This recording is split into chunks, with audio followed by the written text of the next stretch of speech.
नमस्कार बच्चों, कक्षा 12वीं की केमिस्ट्री की इस क्लास में आपका स्वागत है। हम इस क्लास में हमारी बुक के इकाई 2 विलयन सॉल्यूशन के पाठ्य बिंदुओं का अध्ययन करेंगे। हमने कई इसके जो पाठ्य बिंदु हैं उनका अध्ययन अपनी पिछली कक्षा में किया है।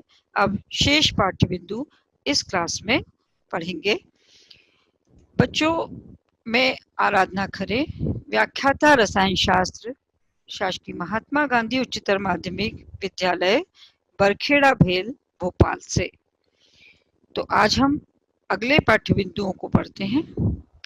आज हम इसके अंतर्गत पढ़ेंगे परासरण के आधार पर विलयन के प्रकार, परासरण दाब, विपरीत परासरण, प्रतिलोम परासरण का उपयोग, वॉन हाफ तनु विलयन का सिद्धांत, असामान्य आणविक द्रव्यमान, संगुणन, वियोजन, वॉन हाफ गुणांक। तो चलिए इन बिंदुओं को हम विस्तृत रूप में पढ़ते हैं। सबसे पहले परासरण के आधार पर विलयन के प्रकार। परासरण हमने अपनी पिछली कक्षा में परासरण की परिभाषा पढ़ी है, जिसके अनुसार जब हम दो विलयनों को अर्धपारगम्य झिल्ली के द्वारा पृथक करते हैं तो विलायक के कण कम सांद्र विलयन से अधिक सांद्र विलयन की ओर स्वतः गमन करने लगते हैं, अपने आप जाने लगते हैं, और इस क्रिया को हम परासरण कहते हैं। अब यहाँ पर हमने जो दो विलयन जो कि अर्धपारगम्य झिल्ली से पृथक किए हैं उनके परासरण दाब अलग अलग भी हो सकते हैं, और इस आधार पर इन विलयनों को हमने 3 भागों में विभाजित किया है। सबसे पहला प्रकार देखिए, समपरासारी विलयन या आइसोटोनिक सॉल्यूशन। दूसरा है अति परासारी विलयन या हाइपरटोनिक सॉल्यूशन, और तीसरा अल्प परासारी विलयन या हाइपोटोनिक सॉल्यूशन। समपरासारी विलयन या आइसोटोनिक सॉल्यूशन। सम जैसे नाम से ही पता लग रहा है, सम मतलब समान, जिनका की परासरण दाब समान हो। तो जब हम ऐसे दो विलयनों को अर्धपारगम्य झिल्ली से या सेमी परमिएबल मेम्ब्रेन से अलग अलग करते हैं जिनका की परासरण दाब समान हो, और परासरण दाब समान है मतलब उनकी सांद्रता समान है, और परासरण दाब जब समान है तो विलायक के कण प्रवाहित नहीं होंगे, क्योंकि आप परिभाषा में समझ चुके हैं कि विलायक के कण कम विलयन से अधिक सांद्र विलयन की ओर जाते हैं। अब यहाँ पर विलयनों की सांद्रता समान है, अतः यहाँ पर कोई प्रवाह नहीं होता, और ऐसे विलयन समपरासारी विलयन या आइसोटोनिक सॉल्यूशन कहलाते हैं। अब आते हैं हम दूसरे प्रकार पर, अति परासारी विलयन या हाइपरटोनिक सॉल्यूशन। अब देखिए, अति मतलब अधिक, तो ऐसा विलयन जिसका परासरण दाब अधिक हो। अब हमने जो दो विलयन पृथक किए हैं, सेमी परमिएबल मेम्ब्रेन जिनके बीच में रखी है, उसमें से जिस विलयन का परासरण दाब अधिक होगा उसे हम कहेंगे हाइपरटोनिक सॉल्यूशन या अति परासारी विलयन। क्योंकि उसका परासरण दाब अधिक है इसलिए वो होगा अति परासारी विलयन। और तीसरा प्रकार है अल्प परासारी विलयन या हाइपोटोनिक सॉल्यूशन। ऐसा विलयन, अब हमने जो दो विलयन अर्धपारगम्य झिल्ली से अलग अलग रखे थे, जब एक का परासरण दाब अधिक है तो निश्चित है कि दूसरे का परासरण दाब उसकी तुलना में कम होगा। तो दूसरा विलयन जो होगा वो कैसा होगा, अल्प परासारी या हाइपोटोनिक सॉल्यूशन। मतलब वह विलयन जिसका परासरण दाब दूसरे विलयन की तुलना में कम है, तो वो कहलाएगा अल्प परासारी या हाइपोटोनिक सॉल्यूशन। अब यहाँ हम तीनों में अंतर देखते हैं। पहला प्रकार जो हम देख रहे हैं वह समपरासारी विलयन या आइसोटोनिक सॉल्यूशन का है। यहाँ पर क्योंकि विलयन की सांद्रता समान है, दोनों का परासरण दाब समान है, तो जितने यहाँ पर प्रवाह हमें दिखाई नहीं देगा, क्योंकि परिभाषा के अनुसार दोनों की परासरण दाब में अंतर होना चाहिए। और प्रवाह इसलिए नहीं दिखाई दे रहा है कि जितने कण एक विलयन से दूसरे में जा रहे हैं उतने ही दूसरे से पहले में आ रहे हैं, तो ये कैसा है, दोनों में कोई प्रवाह हमें नहीं दिखाई देगा। अब उसके बाद हम आते हैं हाइपोटोनिक मतलब अल्प परासारी विलयन। अल्प परासारी विलयन, इसमें आप देख रहे हैं कि जो अंदर जो विलयन है उसकी सांद्रता अधिक है और बाहर जो विलयन जल है उसकी सांद्रता कम है। क्योंकि इसकी सांद्रता कम है तो निश्चित है कि इसका सांद्रता कम है, तो ये जो विलयन है वह कम सांद्र विलयन से अधिक सांद्र विलयन की ओर गति करेगा। और सेम यहाँ पर देख रहे हैं हाइपरटोनिक सॉल्यूशन, तो यहाँ पर प्रभाव उल्टी दिशा में होगा और ये श्रिंक हो जाएगा। तो इस तरह से हम तीनों प्रकारों को देखते हैं, समपरासारी, अल्प परासारी और अति परासारी विलयन। चलिए अब हम दूसरे बिंदु पर आते हैं, परासरण दाब।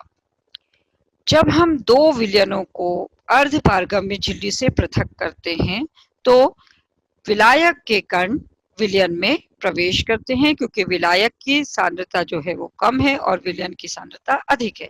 तो कम सांद्र विलयन से विलायक के कण अधिक सांद्र विलयन में प्रवेश कर रहे हैं। अब यदि हम इस विलयन के ऊपर कोई दाब लगाएं, इतना दाब लगाएं जो कि विलायक के कण के प्रवाह को रोक दे, मतलब विलायक के कण जो विलयन में प्रवेश कर रहे हैं उस प्रवेश को यदि हम रोक दे, तो रोकने के लिए हमने जितना दाब लगाया है वह दाब उसका परासरण दाब कहलाता है। तो परिभाषा देखिए, परासरण दाब वह द्रव स्थितिक दाब है जो विलयन को विलायक से अर्धपारगम्य झिल्ली से पृथक रखने पर विलायक के अणुओं को विलयन में प्रवेश होने से रोकता है। हमने इतना दाब लगा दिया कि विलायक के कण अर्धपारगम्य झिल्ली से सेमी परमिएबल मेम्ब्रेन से सॉल्यूशन में प्रवेश नहीं कर सकते, और ये जो दाब है वह परासरण दाब कहलाता है। आप इस पिक्चर से इसको समझेंगे। यहाँ पर ये एक आप यू नली देख रहे हैं जिसके बीच में एक सेमी परमिएबल अर्धपारगम्य झिल्ली को लगा दिया गया है। इसके एक तरफ हमने विलयन लिया है और दूसरी तरफ शुद्ध विलायक लिया है। जब इसमें परासरण की क्रिया होती है तो यहाँ से विलायक के जो कण हैं वो अर्धपारगम्य झिल्ली में से होते हुए विलयन में प्रवेश कर जाते हैं, और इस तरह से जहाँ जिस भाग में शुद्ध विलायक भरा है उसका तल नीचे गिर जाता है। अब यदि हम इस विलयन के ऊपर इतना दाब डालें कि जो ये अंतर आया है इसके तल में वह अंतर पुनः बराबर हो जाए, मतलब विलायक के कण यहाँ से निकलकर पुनः अपनी प्रारंभिक स्थिति में पहुंच जाए, तो ये दाब जो हमने इसको पुनः प्रारंभिक स्थिति में पहुंचने के लिए लगाया है, यह दाब परासरण दाब के बराबर होगा। हमने विलायक के प्रवेश को रोक दिया, तो यही हमारी परिभाषा थी कि वह दाब जो कि विलायक के कणों को विलयन में प्रवेश होने से रोक दे वो परासरण दाब है। तो अब आप समझ गए होंगे कि यहाँ पर इस अंतर को पुनः वापस करने के लिए, मतलब ये जो तल में अंतर आया है, पहले उसका जो तल था वो ऊपर था फिर नीचे हो गया, और इसको हम पुनः इसमें वापस लाने के लिए यहाँ जितना प्रेशर डालेंगे वो दाब परासरण दाब के बराबर होगा। अब नेक्स्ट हम पढ़ते हैं विपरीत परासरण या रिवर्स ऑस्मोसिस। अभी आपने परासरण दाब में पढ़ा कि वह दाब जो विलायक के कणों को विलयन में प्रवेश होने से रोक दे, तो यहाँ तक तो हमने दाब लगाया। अब विलायक के कणों का प्रवेश होना बंद हो गया, लेकिन उसके बाद भी अगर हम दाब डालते जाएंगे तो जो विलयन है और उस विलयन में जो विलायक के कण पहले से मौजूद हैं वो भी निकलकर शुद्ध विलायक में जाने लग जाएंगे। मतलब जो परासरण की क्रिया थी कि विलायक के कण विलयन में प्रवेश कर रहे थे, अब इसका उल्टा होने लगा, विलयन में से विलायक के कण निकलकर विलायक में प्रवेश करने लगे। तो यह क्रिया कहलाएगी विपरीत परासरण या रिवर्स ऑस्मोसिस। ये परासरण के बिल्कुल विपरीत है, इसलिए इसको विपरीत परासरण या प्रतिलोम परासरण या रिवर्स ऑस्मोसिस कहा जाता है। अब इसकी परिभाषा देखिए, जब किसी विलयन पर परासरण दाब से अधिक दाब आरोपित किया जाए तब विलायक के कण विलयन में से निकलकर शुद्ध विलायक में प्रवेश करने लगते हैं। इस क्रिया को प्रतिलोम या विपरीत परासरण कहते हैं। तो यह है रिवर्स ऑस्मोसिस, जो कि आजकल सभी घरों में आप इस क्रिया को देखते हैं। हम अपने घरों में जो आरओ का प्रयोग करते हैं जल को शुद्ध करने के लिए, वह यही इसी सिद्धांत पर आधारित है। रिवर्स ऑस्मोसिस, आरओ रिवर्स का आर, ऑस्मोसिस का ओ, तो यह प्रतिलोम परासरण पर ही आधारित है। अब हम इसके और उपयोग देखते हैं। एक उपयोग तो आप समझ ही गए हैं कि घरों में हम अपने पीने का जो जल है उसका शुद्धिकरण करते हैं आरओ के द्वारा। उसमें जो अतिरिक्त लवण घुले होते हैं उसको उस पानी में से रिवर्स ऑस्मोसिस प्रोसेस के द्वारा अलग कर दिया जाता है, और यह क्रिया प्रतिलोम परासरण है। दूसरा इसका उपयोग समुद्री जल को पीने योग्य बनाने में किया जाता है। आप सभी जानते हैं कि समुद्री जल बहुत खारा होता है, इसमें बहुत से लवण घुले होते हैं, जिसके कारण हम इसका पीने के लिए प्रयोग नहीं कर सकते। यदि हमें इसे पीने के लिए प्रयोग करना है, आप सभी जानते हैं कि आजकल पानी की, जल की कमी होती जा रही है और समुद्र में इतना अधिक जल है, अगर इस क्रिया का प्रयोग किया जाए तो हम काफी कुछ मात्रा में पीने योग्य जल प्राप्त कर सकते हैं। तो इस विधि के द्वारा समुद्री जल को का विलवणीकरण किया जाता है, और विलवणीकरण करने से इसमें जितने लवण घुले होते हैं वो निकाल दिए जाते हैं और समुद्री जल पीने योग्य हो जाता है। अब इस क्रिया में जैसे मैंने बताया, रिवर्स ऑस्मोसिस में परासरण दाब से भी अधिक दाब विलयन पर डाला जाता है। और पहले की कक्षाओं में आपको बताया गया है कि अर्धपारगम्य झिल्ली जैविक झिल्लियां भी होती हैं और रासायनिक झिल्लियां भी होती हैं, लेकिन जो जैविक झिल्लियां होती हैं वो कमजोर होती हैं और वे इतनी मजबूत नहीं होती कि वो अतिरिक्त दाब को सहन कर सकें। और यहाँ प्रतिलोम परासरण में आपने देखा कि हमको दाब बहुत अधिक डालना होता है, तो ये झिल्लियां कमजोर होती हैं। इसलिए इस क्रिया के लिए हम रासायनिक झिल्लियों का प्रयोग करते हैं। केमिकल मेम्ब्रेन्स का हम इसमें यूज करेंगे। ये रासायनिक झिल्ली सेल्यूलोज एसीटेट की बनी होती हैं। ये सेल्यूलोज एसीटेट की केमिकल जो मेम्ब्रेन होती है वो मजबूत होती है और इस पर अधिक दाब डाला जा सकता है। इसलिए रिवर्स ऑस्मोसिस की प्रोसेस में सेल्यूलोज एसीटेट की सेमी परमिएबल मेम्ब्रेन का प्रयोग किया जाता है। अब हम रिवर्स ऑस्मोसिस को इस चित्र के द्वारा समझते हैं।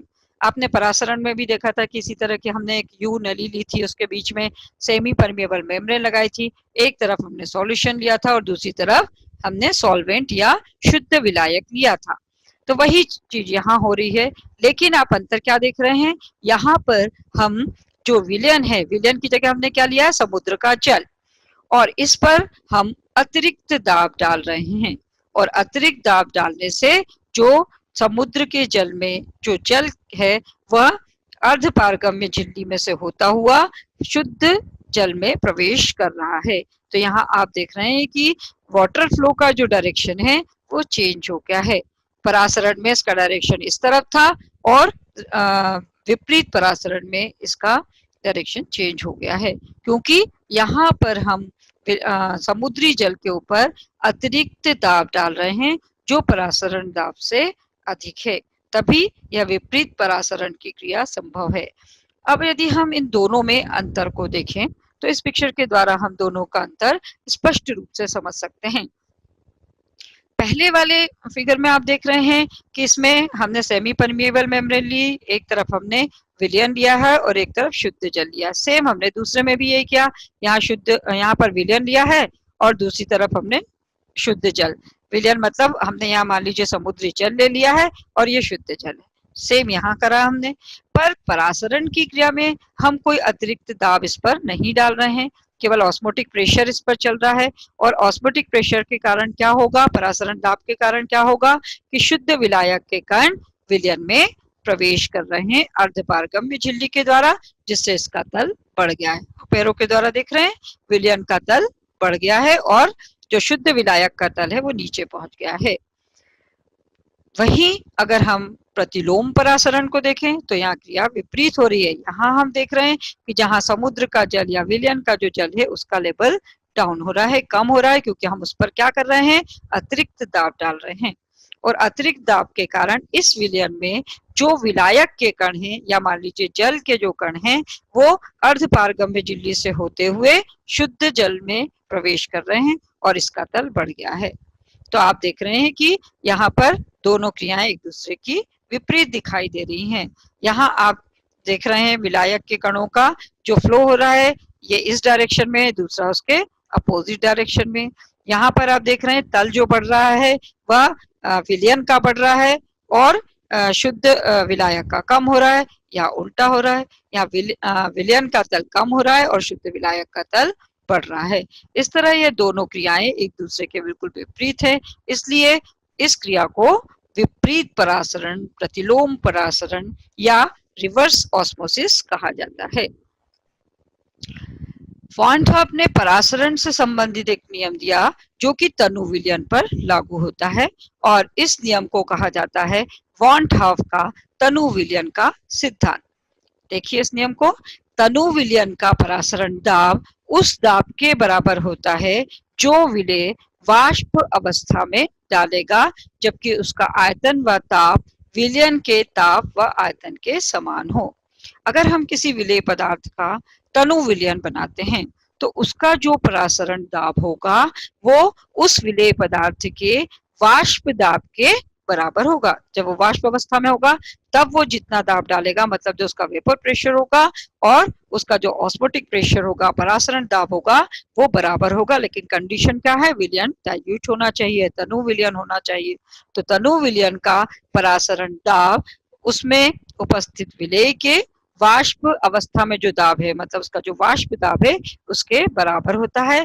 लेकिन उसके लिए कंडीशन दोनों के वॉल्यूम और टेम्परेचर, आयतन और ताप जो है वो समान होने चाहिए, मतलब विलयन के और उसकी वाष्प के दोनों के जब आयतन और ताप बराबर होंगे तब ये नियम लागू होगा। इसका आप समीकरण देखें, गणितीय रूप देखें, PV is equal to NRT, आपको गैस समीकरण मालूम ही है। तो यहाँ पर प्रेशर हम एन की जगह एन अपॉन वी ले सकते हैं, मोलरता एन अपॉन वी, और एन अपॉन वी बराबर क्या होता है? सांद्रता। तो उसकी दाब जो है वो सांद्रता के समानुपाती है, बराबर है। ठीक है, तो इस तरह से ये है वॉन हॉफ का तनु विलयन का सिद्धांत। परासरण दाब दिए गए ताप T पर मोलर सांद्रण C के समानुपाती होता है। ये पहले भी आपको बताया जा चुका कि अगर सांद्रता अधिक होगी तो उसका परासरण दाब भी अधिक होगा, अगर सांद्रता कम होगी तो परासरण दाब भी कम होगा। तो इस संबंध को हम इस समीकरण के द्वारा दर्शा सकते हैं, pi is equal to NRT upon V. Pi क्या है? यह है परासरण दाब, और आर है गैस नियतांक, टी है ताप, वी है आयतन और एन है मोलरता, और N upon V is equal to molar सांद्रण सी, है ना। तो इस तरह से हम परासरण दाब को ज्ञात कर सकते हैं। अब आते हैं हम नेक्स्ट पॉइंट पर, एबनॉर्मल मॉलिक्यूलर मास या असामान्य आणविक द्रव्यमान। अभी जब हमने अणुसंख्यक गुण पढ़े, कॉलिगेटिव प्रॉपर्टीज पढ़ी, तो उसमें हमने देखा कि हम इन प्रॉपर्टीज के द्वारा, अणुसंख्यक गुणों के द्वारा विलेय का अणुभार ज्ञात कर सकते हैं।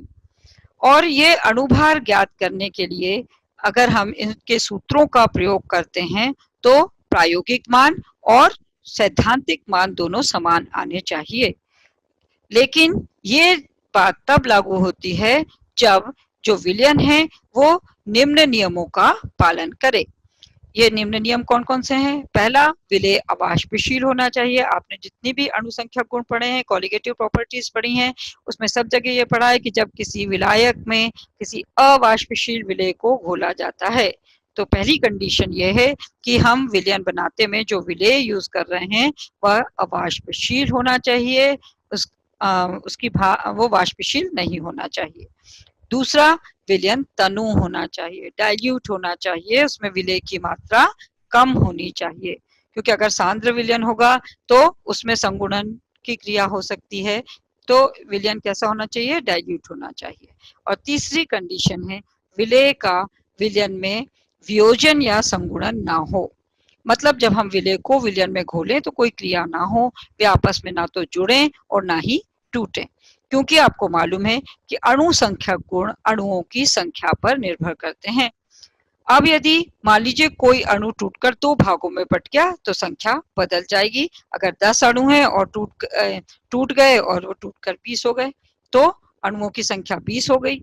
अब 20 हो गई तो जितनी भी कॉलिगेटिव प्रॉपर्टीज हैं अणु संख्यक गुण है, क्योंकि संख्या बदली है इसलिए उनके गुण भी बदल जाएंगे। अतः यह आवश्यक है कि जो विलेय है उसका ना तो वियोजन होना चाहिए और ना ही उसका संयोजन होना चाहिए।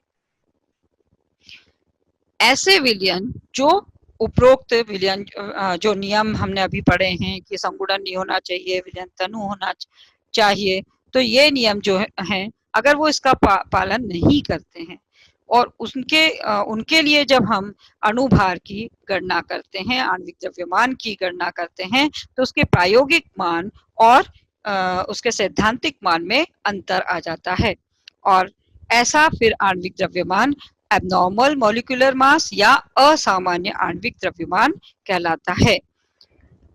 अब हमने अभी डेफिनेशन में पढ़ा कि संगुणन और वियोजन नहीं होना चाहिए। तो संगुणन क्या है? एसोसिएशन। संगुणन मतलब जुड़ना। जब किसी विलयन में विलेय के अणु आपस में जुड़ जाते हैं, अब जुड़ जाते हैं तो निश्चित है उनकी संख्या में कमी आ जाती है और कमी आ जाने के कारण उनका जो वास्तविक अणुभार है, तब वास्तविक अणुभार से उच्च अणुभार प्राप्त होता है। तो प्रायोगिक मान में जो अणुभार हमको मिलेगा उससे ज्यादा हमको उसका सैद्धांतिक मान मिलेगा। क्यों? क्योंकि सैद्धांतिक मान में तो हम उसके कणुओं जो कण है, अणु है, उनकी संख्या ज्यादा दर्शा रहे हैं, जबकि प्रैक्टिकली उनका मान कम है। तो संगुणन अगर होगा तो जो मान प्राप्त होगा वास्तविक अणुभार से उच्च अणुभार हमें प्राप्त होगा। उदाहरण एसिटिक अम्ल और बेंजीन का अगर विलयन है, बेंजोइक अम्ल और बेंजीन का विलयन है, फिनॉल का बेंजीन में विलयन है, इन सब में संगुणन की क्रिया होती है और ये सभी असामान्य आणविक द्रव्यमान को दर्शाते हैं। यहाँ हम पिक्चर में संगुणन को देख रहे हैं कि किस तरह से अणु आपस में जुड़ गए हैं और जुड़कर 3 अणु जुड़कर एक अणु बना रहे हैं। तो यह क्रिया कहलाएगी संगुणन या जुड़ना। एक एग्जाम्पल अभी मैंने आपको बताया एसिटिक अम्ल का। तो यहाँ देखिए ये एसिटिक अम्ल का एक अणु है और ये दूसरा अणु है और इनके बीच में हाइड्रोजन बंध बन रहे हैं और हाइड्रोजन बंध होने के कारण ये आपस में जुड़ रहे हैं। अब मान लीजिए ये 2 अणु हैं, हम इसको कैलकुलेशन में 2 काउंट करेंगे लेकिन प्रैक्टिकली ये दोनों एक हो गए हैं। तो इस तरह से जो हम मॉलिक्यूलर मास निकालेंगे उसमें डिफरेंस आएगा और इस तरह का आणविक द्रव्यमान कहलाएगा असामान्य आणविक द्रव्यमान। दूसरा है वियोजन। वियोजन मतलब टूटना। जब विलेय के कण टूटने लगते हैं, तो मान लीजिए हमने 4 अणु लिए, 5 अणु लिए, वे टूट के 2 भागों में बट गए तो वो 10 हो गए। तो अब हमारे कैलकुलेशन और प्रैक्टिकल मान में अंतर आ जाएगा और इस तरह से हमको एबनॉर्मल मॉलिक्यूलर मास प्राप्त होगा। एग्जाम्पल विद्युत अपघट्य। कोई भी विद्युत अपघट्य आप सभी को मालूम है कि विद्युत अपघट्य को जब घोला जाता है तो उसका आयनन हो जाता है, वह 2 भागों में बट जाता है। जैसे उदाहरण के लिए सोडियम क्लोराइड। सोडियम क्लोराइड को जब हम लेते हैं तो वो 2 भागों में बट जाता है। यहाँ हम जल का वियोजन देख रहे हैं। जल का फॉर्मूला H2O। यहाँ पर आप देख रहे हैं कि 2 हाइड्रोजन और 1 ऑक्सीजन है। अब इसका जब वियोजन हुआ तो OH माइनस ये अलग हो गया और हाइड्रोजन, 1 हाइड्रोजन अलग हो गया। तो यहाँ हम इसको 1 काउंट कर रहे हैं लेकिन यहाँ ये हो गए 2। तो इस तरह से वियोजन में यदि अंतर आएगा, वियोजन होगा तो आणविक द्रव्यमान में अंतर आता है।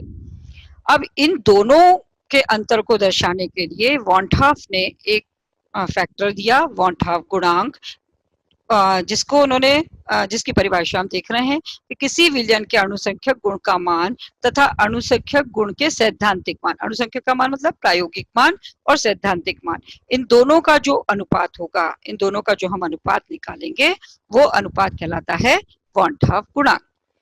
मतलब हमने किसी विलयन का पहले फॉर्मूला में रखकर उसकी थ्योरेटिकल वैल्यू हमने निकाल ली और फिर उसी का हमने प्रायोगिक रूप से उसके आणविक द्रव्यमान का निर्धारण किया।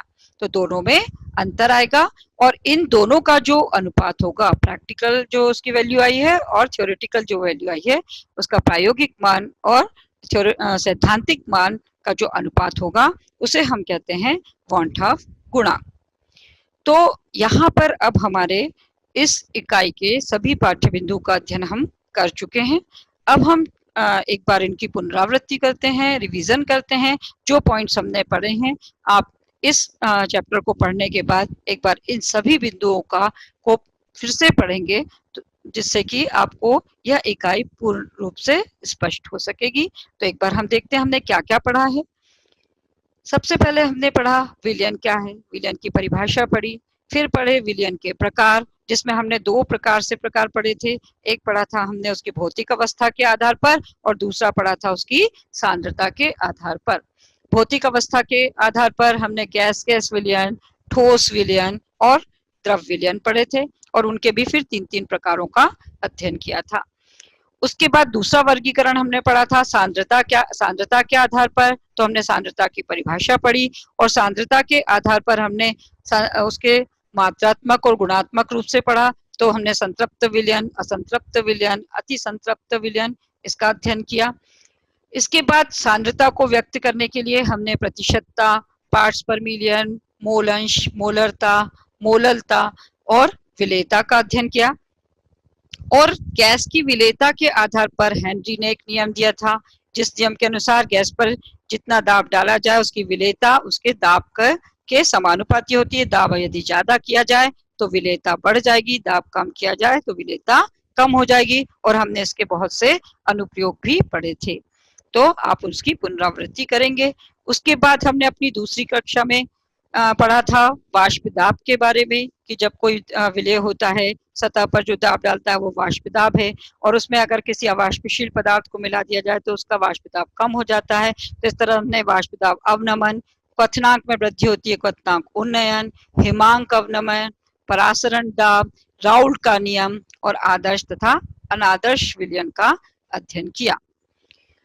यहाँ पर हमने देखा कि अवाष्पशील पदार्थ को मिलाने से क्वथनांक में वृद्धि होती है, लेकिन वाष्प दाब और हिमांक में कमी आती है। तो वाष्प दाब अवनमन, हिमांक अवनमन पढ़ा और क्वथनांक उन्नयन पढ़ा और परासरण दाब पढ़ा और उससे संबंधित राउल्ट का नियम पढ़ा।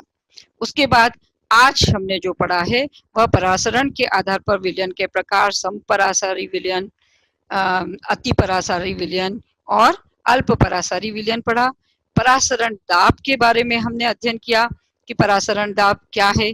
उसके बाद रिवर्स ऑस्मोसिस, विपरीत परासरण, फिर विपरीत परासरण के उपयोग कि ये कहाँ पर हम इसका उपयोग करते हैं, फिर वॉन हॉफ का तनु विलयन का सब सिद्धांत, असामान्य आणविक द्रव्यमान जो कि संगुणन और वियोजन पर आधारित है। यदि संगुणन होगा तो असामान्य आणविक द्रव्यमान होगा, वियोजन होगा तो असामान्य आणविक द्रव्यमान होगा।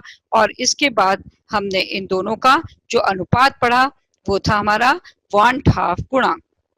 तो इस तरह से हमने संगुणन और वियोजन इन दोनों के उदाहरण भी देखे जो कि असामान्य आणविक द्रव्यमान को दर्शाते हैं।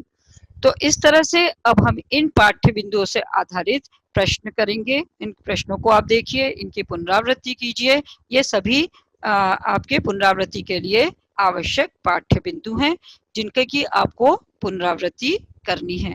तो इस तरह से हमारी इन कक्षाओं में इकाई विलयन के सभी पाठ्य बिंदुओं का हम अध्ययन कर चुके हैं।